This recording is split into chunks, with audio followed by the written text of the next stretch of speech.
Is love... Wow! Parang yung beat nakakakaba. Kanina ka dance-dance.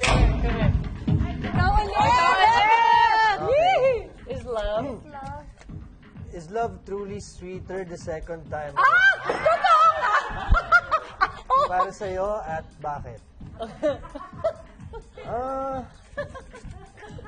Pwede rin ganun siya, no? Pwede siyang totoo. Kasi, syempre, mas kilala niyo na yung isa't isa, mas alam niyo na yung mga differences niyo, tsaka yung mga strengths and weaknesses. So, siguro sa second time, mas okay na siya, diba? Pag susubukan niyo ulit. Parang knowing all of that, di ba? Gusto mo pa rin siyang subukan ulit. That's a nice one. Okay. Si Mars Yours Technique. now. Ano nangyayari? Bubuksan ko lang ang wallet ko. Yung mukha. Pinag-uusapan lang yung kanina.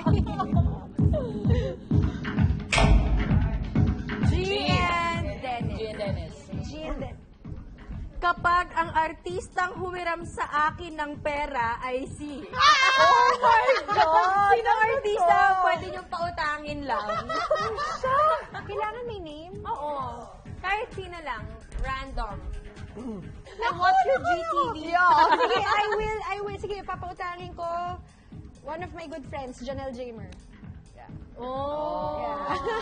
Okay. Oh, nice one. Nice one. True Dennis. Dennis. Ako naman, siguro, hindi ko alam kung talagang posible yung mangyari na mangutang siya sa akin or manghiram ng pera. Baka si Jenny din. Oh!